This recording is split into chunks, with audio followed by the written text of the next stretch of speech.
En este vídeo voy a contestar a una de las preguntas que más me realizan mis alumnos de JavaScript, que es qué contenidos, qué aspectos debo saber de JavaScript para dominar el lenguaje. Y en este vídeo los trataremos uno a uno, desde el más básico hasta el último, que también es muy importante. Y para que no te quedes con la duda de si conoces cada uno de los contenidos, bueno, solo los conoces de oídas o bien eres un experto en cada uno de ellos, de cada contenido te realizaré algunas preguntas, como por ejemplo algunas de tipo preescolar, que debes saber sí o sí, algunas de grado medio y otras para ver si eres un experto en la materia. Vamos a ello. Suscríbete si te interesa este tipo de vídeos. Vamos al lío. Y el primer aspecto que tienes que dominar de JavaScript son las variables y los tipos de datos que podemos utilizar con JavaScript. En ellos supongo que ya sabes que JavaScript puedes crear cualquier tipo de variable sin indicar qué tipo de datos estamos utilizando y que además en una línea puedes poner un texto y en la siguiente la misma variable puede tener un número y no hay ningún tipo de problemas. También sabrás que para crear constantes utilizamos const y para crear variables utilizamos let y podría ser var, aunque en este caso no es lo más conveniente, ya que una de las principales diferencias al utilizar let, const o bien var más conocidas es que cuando utilizamos const o let dentro de un bloque, por ejemplo un bloque de un if con sus llaves abiertas y cerradas o cualquier otro tipo de estructura, tanto const como let se crean en la línea, pues en la 4 y en la 5 por ejemplo en este caso, y mueren en la 8, mientras que una variable creada con var permanece durante todo el código. Y aquí viene la primera pregunta: ¿qué pasaría si dejándolo como estaba al principio del código, yo con un console log quiero preguntar el valor, por ejemplo, de la variable que he creado con var? En este caso, aquí me dice undefined, porque lo estoy preguntando al principio. Si lo preguntara al final, evidentemente me diría el valor correspondiente, que en este caso es 1. Pero ¿qué ocurre si en vez de preguntarle cabezas, le pregunto cualquiera de los otros? Como por ejemplo nombre, que está creado con let. En este caso tengo un error porque cuando utilizo const y cuando utilizo let se crea en la línea correspondiente y digo hasta el final. Mientras que cuando utilizo cualquier tipo de valor con var, aunque esté en la línea 2000, desde el principio me guarda un espacio de memoria de la variable, en este caso cabezas, que hasta aquí, que tiene un valor de undefined, y a partir de la línea tiene el valor que le he indicado, pero permanece hasta el final. Por eso es un devorador de memoria.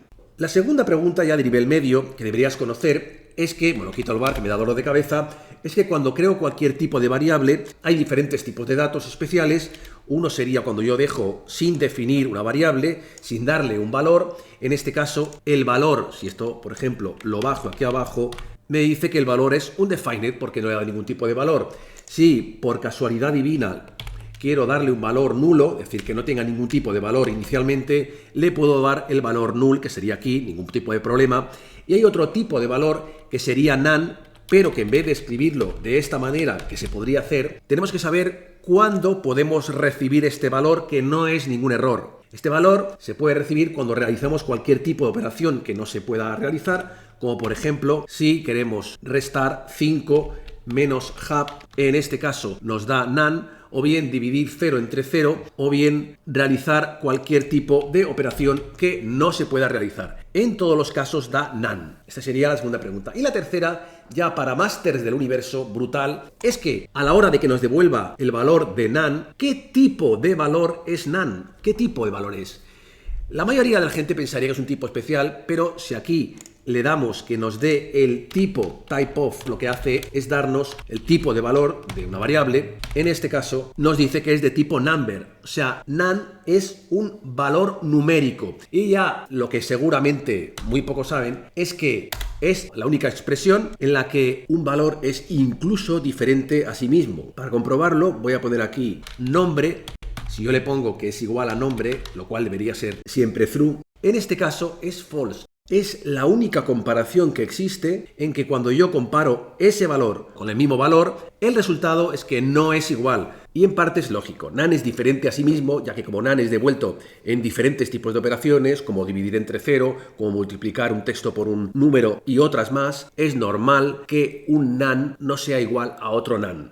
Cuando evidentemente si calculamos esto con cualquier otro tipo de valor, nos dice que es true.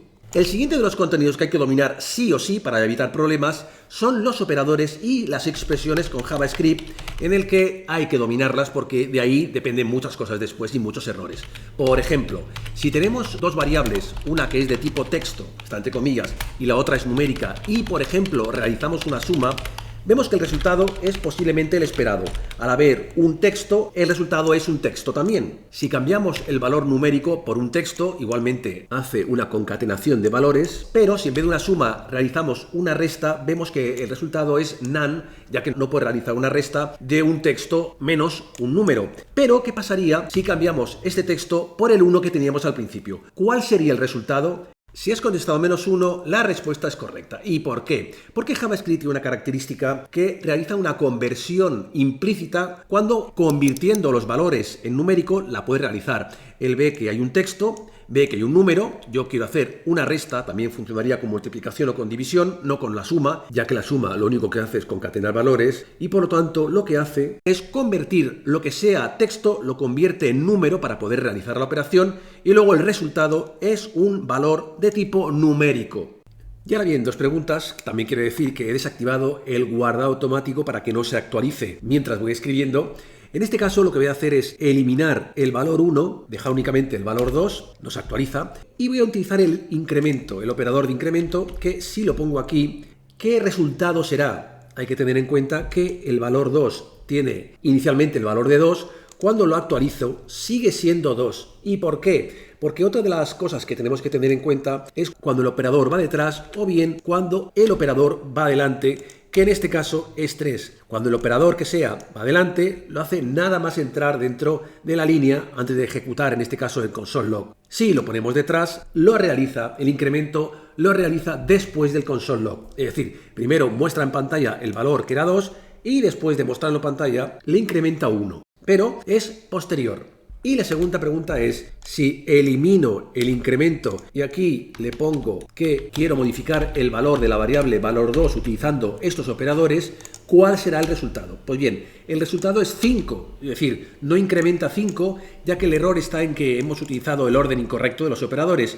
No es igual más, lo que sería una asignación, que le estamos dando el valor 5 positivo. Es más igual para incrementar en 5 el valor de la variable valor 2. Y ahora otra pregunta a nivel de preescolar. En este caso vamos a eliminar esta línea aquí, vamos a poner aquí 2 y vamos a ver utilizando los siguientes operadores qué resultado daría. Pues bien, 2. ¿Por qué? Porque esto no es una comparación, esto es una asignación. Por lo tanto le está asignando al valor 1 el valor de valor 2, que es 2. Pero si yo aquí en vez de 1 pongo 2, supongo que está más claro qué es lo que va a aparecer. Aquí es true porque compara únicamente el valor, pero no el tipo de valor. Sin embargo, si ponemos 3 iguales, pues bien, false, porque en este caso lo que está comparando es tanto el valor como el tipo de valor. Uno es un string y el otro es un number. Por lo tanto, son diferentes. Y ahora viene la pregunta del millón. Vamos a eliminar uno de los valores, dejaremos valor 2 únicamente y lo que vamos a hacer es realizar un ternario. Vamos a decirle que si valor 2 es igual a 2, la que acabamos de ver, tiene que hacer una cosa o una otra. ¿Qué ocurre?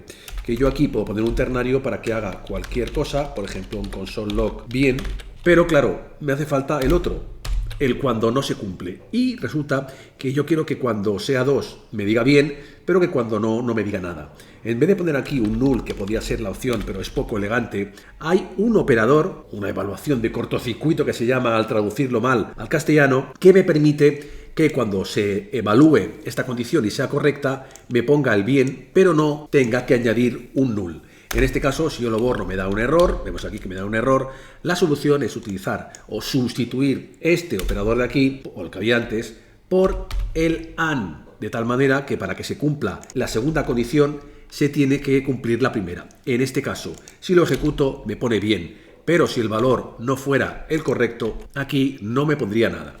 El siguiente de los aspectos que tienes que controlar con JavaScript, que tienes que dominar, es el tema de los selectores de JavaScript. Los selectores, hay dos bandos, aquellos que utilizan el query selector y el query selector all, y aquellos que utilizan el getElementById, el getElementsByClassName y el getElementsByTagName. Cada uno de ellos tiene puntos positivos y puntos negativos, Y si sabes JavaScript, deberías saber y conocer cuál es el punto positivo de cada uno. Lo que seguro que sabes es que si dentro del index.html tenemos diferentes elementos, el selector con JavaScript a la hora de poner botón, aunque haya dos, únicamente podemos seleccionar uno de ellos. Si queremos afectar a los dos, tenemos que utilizar un bucle, ¿no? Esto yo creo que todo el mundo ya lo tiene claro, pero lo que no se tiene tan claro es qué puntos positivos tiene uno y qué puntos positivos tiene otro. Aquí dentro del index.html, por ejemplo, tenemos estos dos botones. Yo quiero que el segundo botón dentro de caja, que podría haber más cajas, se ponga de color rojo, verde, amarillo o azul. Bien, la manera más fácil sería utilizar query selector all, indicando que es el segundo botón. Primero identifico la caja, un espacio y ya está, y luego identifico botón, el espacio de en medio es para indicar la ruta. Aquí indico que sea el segundo y después background color, sin el guión en medio, tiene que ir todo seguido, le pongo el color que quiero. Y esto en una línea pasa de estar así a estar correcto, ningún problema. Pero si esto lo quisiera hacer con la otra familia, el getElements, by class name y todo el tema, claro, sería un poquito más complicado porque tengo que seguir la ruta. Tengo que hacer uno para este y otro para este. Es decir, esto se convertiría en, por una parte, aquí getElements con la S y no olvidarse las mayúsculas. Aquí enlazaría con el primero, que sería hasta aquí. Aquí le diría que es el 0, es el primero, la primera caja que hay. Y luego aquí, antes de poner todo lo otro, tendría que enlazar con el siguiente. getElements, otra vez, by class name. Aquí le diría el botón sin el punto. Aquí también sobraría el punto. El botón, aquí hay obligatoriamente que poner, en este caso sería el segundo. Y luego el style. Y si esto lo cambio, voy a poner, por ejemplo, blue.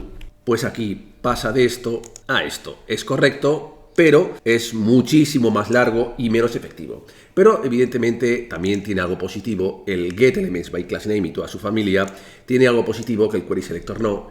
Y si lo sabes, quiere decir que eres un crack. Pues bien, el punto positivo que tiene la familia del getElements para lo que sea es el siguiente. Voy a hacerlo con un ejemplo muy cortito y voy a intentar no decir palabras rimbombantes ni muy técnicas. Simplemente cuando nosotros creamos una variable y dentro de la variable introducimos un índice, una colección de todos los elementos botón que haya, si luego añado o quito algún botón, esta colección de elementos se actualiza automáticamente con getElements by class name, etc.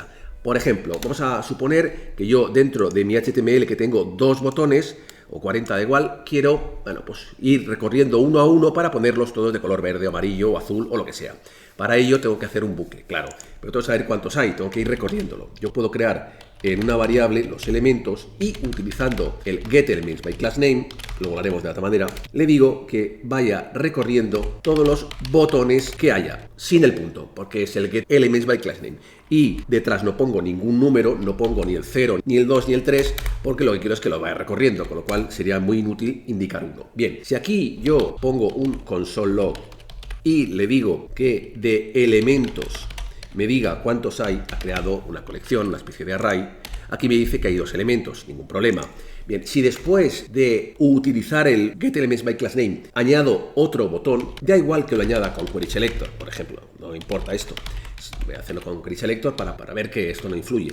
Y le digo que vaya a caja y dentro de caja me añada inserte adjacent HTML, que ya hemos dicho que es mejor que el inner HTML. Aquí le pongo el before en y lo único que añado es otro botón con un class llamado igualmente botón, claro, y dentro pues pongo cualquier cosa, sí, por ejemplo, da lo mismo esto, y cierro el botón. Bien, quiere decir que lo he creado después de haber consultado cuántos elementos hay. Si aquí después le digo cuántos hay, me dice que hay 3, o sea, lo he actualizado. Pero si esto de aquí, en vez de utilizar getElements by class name, utilizase el query selector all, y le pongo aquí el punto, que es obligatorio, a la hora de probarlo me aparece un 2. ¿Por qué no se actualiza? Aquí le pregunto a 2 cuánto hay 2, luego le añado 1 y no se entera. La única opción que tendría sería aquí volvérselo a preguntar después de haberlo creado y en ese caso sí que me diría que es 3. Pero evidentemente pues es un punto negativo si utilizamos esta opción.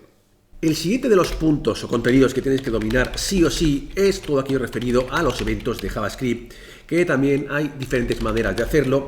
Podemos utilizar el habitual y el más efectivo add-event-listener, ya que nos permite, pues más flexibilidad y añadir diferentes manejadores y poder controlarlos de una manera individualizada y acumulándolos.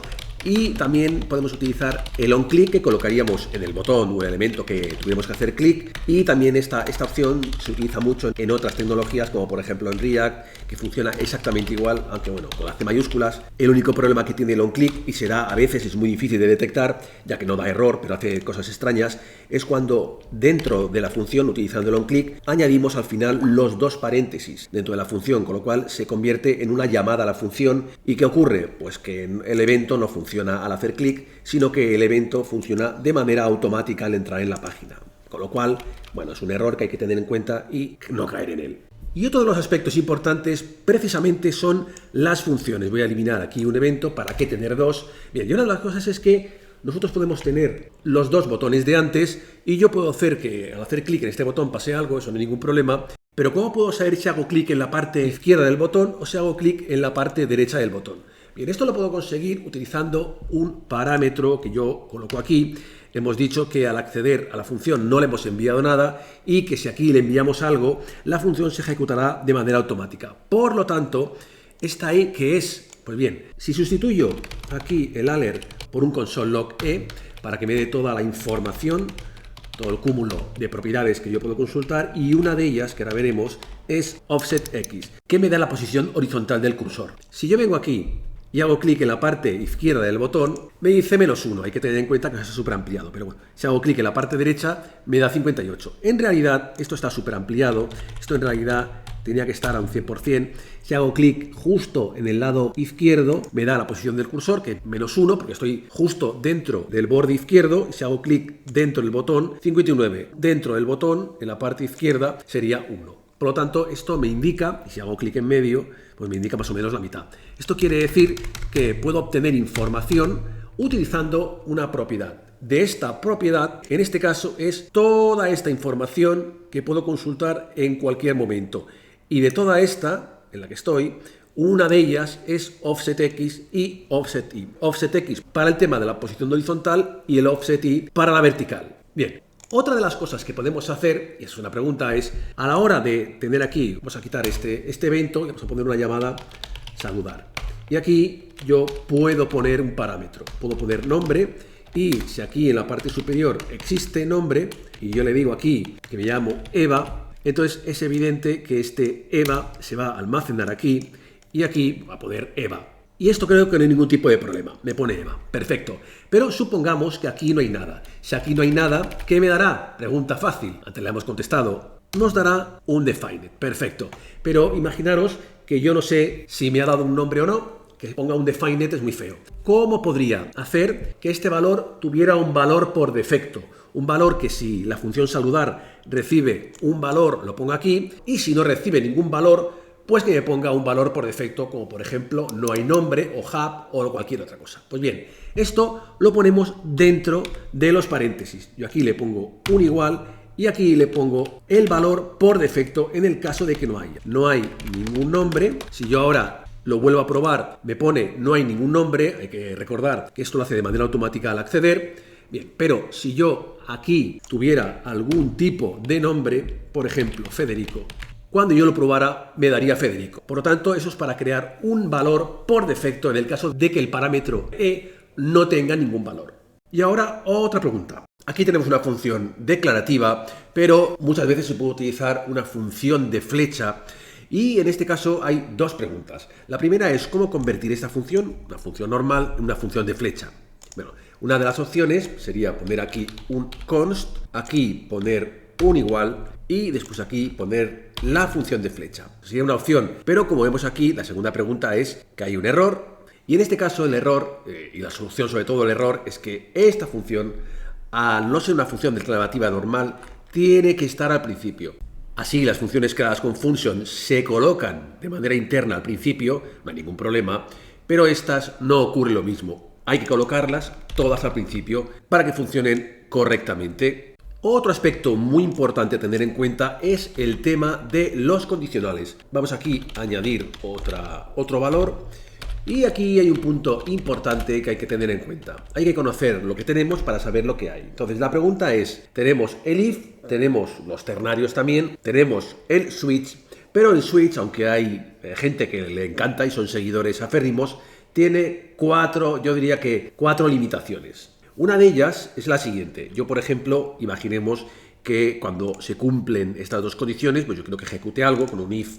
Sería fácil, con un switch lo podemos intentar. Y la primera de los problemas es que yo a la hora de crear un switch solo puedo utilizar un valor. Aquí tengo que poner una variable. Si yo quiero evaluar dos variables, primer problema, no podría evaluar dos. Aquí tengo que poner o bien nombre o bien edad. No puedo poner las dos. Puedo poner edad, puedo poner nombre. Con lo cual quiere decir que no puedo utilizar ni el AND ni el OR. Si quiero utilizar los dos dentro del switch tendría que poner un if, pero entonces evidentemente no me vale la pena para nada. Yo utilizo un if normal para todo ello. La otra de las opciones es que si yo, por ejemplo, pongo aquí una opción, imaginaros, por ejemplo, 18, quiero que me diga que soy mayor de edad, y si no, bueno, hay que poner un break. Otra de las limitaciones, en cada una de las opciones tengo que poner un break. La opción también con el else if, poner un default para aquellos casos en los que no se cumple lo de arriba, pues hacer otra cosa. Aquí puedo poner el resto. El problema no es este. El problema es que cuando yo esto lo ejecuto, me dice mayor de edad y es correcto. Pero si yo aquí lo pongo entre comillas, me dice que el resto. Y el problema es que cuando yo utilizo el switch, al no utilizar ningún tipo de operador, la otra limitación es que solo utiliza el igual. Es decir, que para él 18 no es lo mismo que 18, con lo cual esto tenía que ser numérico igual que esto de aquí, o bien esto tenía que ser en formato texto. Si los dos son exactamente iguales, entonces sí que funciona, pero si uno es y el otro no funciona.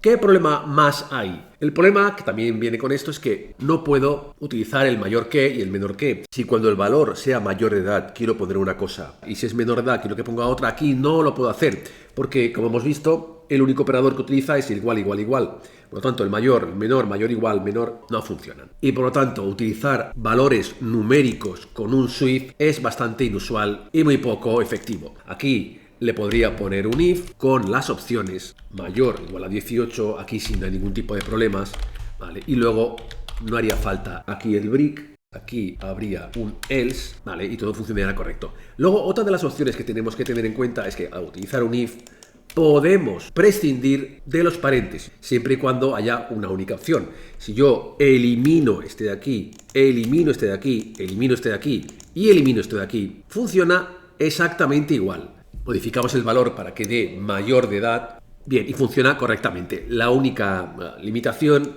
es que únicamente puede haber una declaración. También podemos quitar la última, con lo cual habría una, y lo que yo pusiera aquí ya no estaría dentro del if, sino que lo haría, esta declaración estaría fuera del if. Y por lo tanto lo haría siempre. Tanto si se cumpliera como no se cumpliera el if, el declaración fuera del if en este caso, lo ejecutaría siempre. Y la otra de las cosas que he comentado en muchos de mis vídeos es cuando podemos, voy a poner otra vez las llaves porque se ve mucho mejor, quita muchas limitaciones. Bien, cuando no utilizamos ningún tipo de operador ni comparamos ningún tipo de valor, esto a la hora de tratarse de una variable de tipo string, ¿qué es lo que hace? Es lo que compara porque no es un booleano, sino que simplemente es un valor string. Pues bien, cuando nosotros comparamos un string, un valor que es un string, que no es un booleano, con esa sintaxis, en realidad aquí es lo que estamos haciendo, es un igual a true. Pero ya hemos dicho que edad no es booleano. Lo que hace JavaScript es realizar una conversión implícita y es false cuando el valor edad, en este caso, que no existe, es none, o bien es undefined, o bien es null, o bien es comillas, o bien es 0, o bien es -0, o bien es false en este caso. Cuando el valor de la variable, en este caso nombre, edad ya no existe, fuera uno de estos. Si es uno de estos valores, entonces este condicional, el resultado es false. Y si no es ninguno de estos, que sería el 99,9% de las opciones que hay, sería true.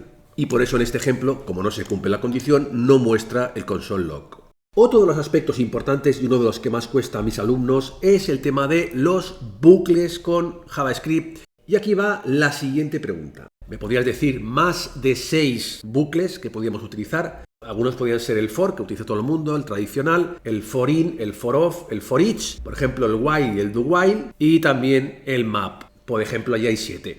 Y de estos, la siguiente pregunta es ¿cuál sería el más rápido a nivel de eficiencia de estos 7 bucles? Pues bien, la respuesta es que el más rápido es el for. También, bueno, pues igual no es el más habitual en otros frameworks, como por ejemplo los bucles en React, se utiliza sobre todo el map para todo, igual que los ternarios. En React serían los ternarios mucho más que los condicionales, pero bien, como rapidez es el for el que más. El otro punto a tener en cuenta es que, aunque la sintaxis al utilizar el for each y el maps podrían ser prácticamente iguales, ¿qué diferencia habría entre un for each y un map? Pues bien, la diferencia es que, aunque la sintaxis es la misma, yo puedo utilizar el map para crear un array nuevo con los valores que están dentro del bucle de tipo map. De tal manera que puedo tener otro array llamado como quiera, por ejemplo, otro array, y volcar en él los valores. En este caso, este ejemplo es sencillo porque lo único que hago es volcar los mismos valores, pero en un ejemplo real podría manipularlos antes de guardarlos, ya que de esta manera tendría dos arrays diferentes, no como en este caso, que son exactamente iguales.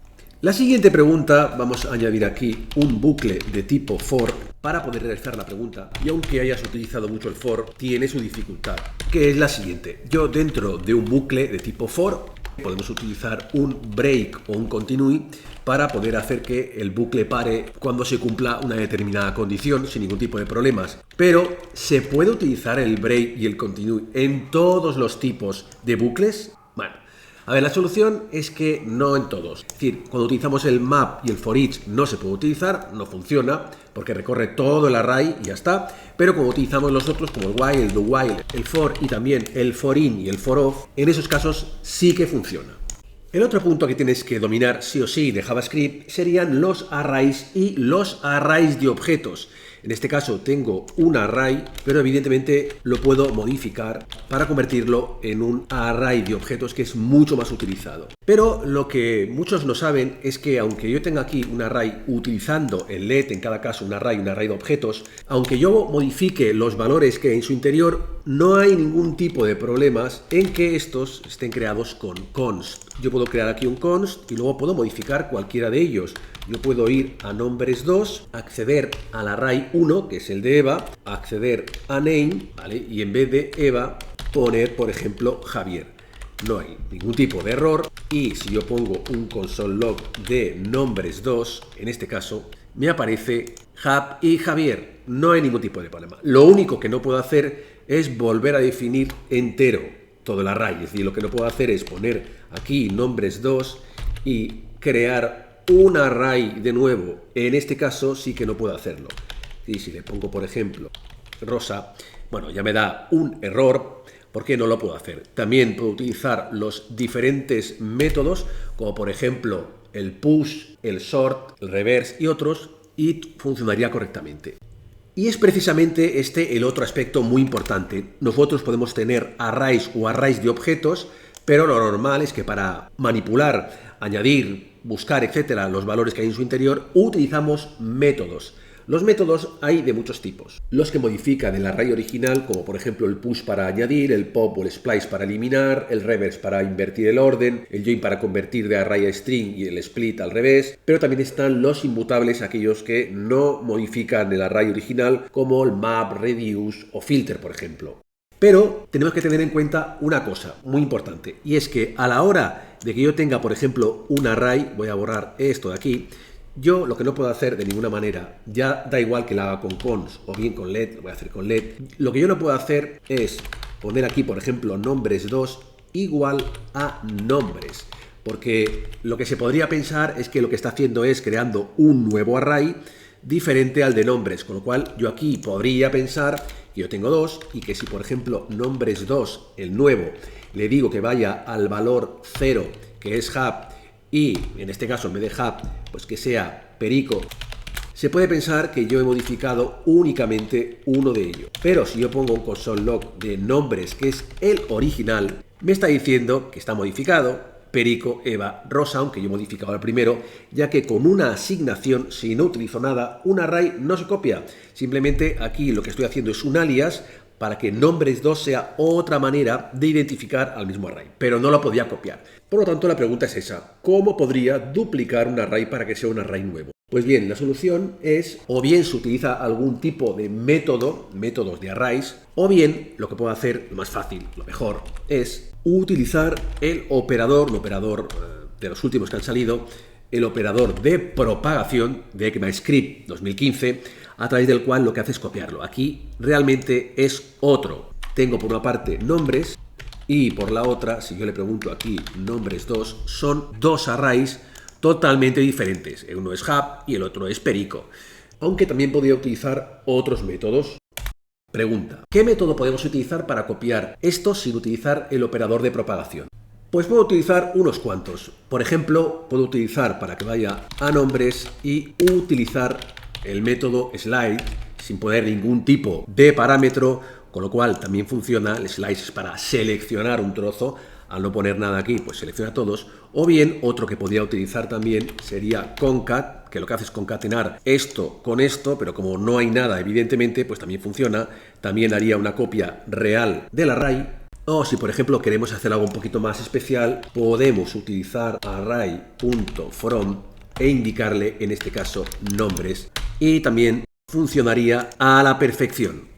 Aparte de estos métodos que estamos utilizando, existen otros, ya que a partir de ECMAScript 6, 2015, a partir de ahí, aparecieron diferentes actualizaciones muy importantes. Algunas, por ejemplo, se introdujeron let icons, que sustituía a var, ya lo hemos explicado, las funciones de flecha, que las hemos visto un poquito, la interpolación de strings, utilizamos las comillas invertidas, el operador de propagación, lo acabamos de ver, la desestructuración, no la hemos visto, y, por ejemplo, entre otras, las clases, o, por ejemplo, las promesas, que será lo que veamos a continuación.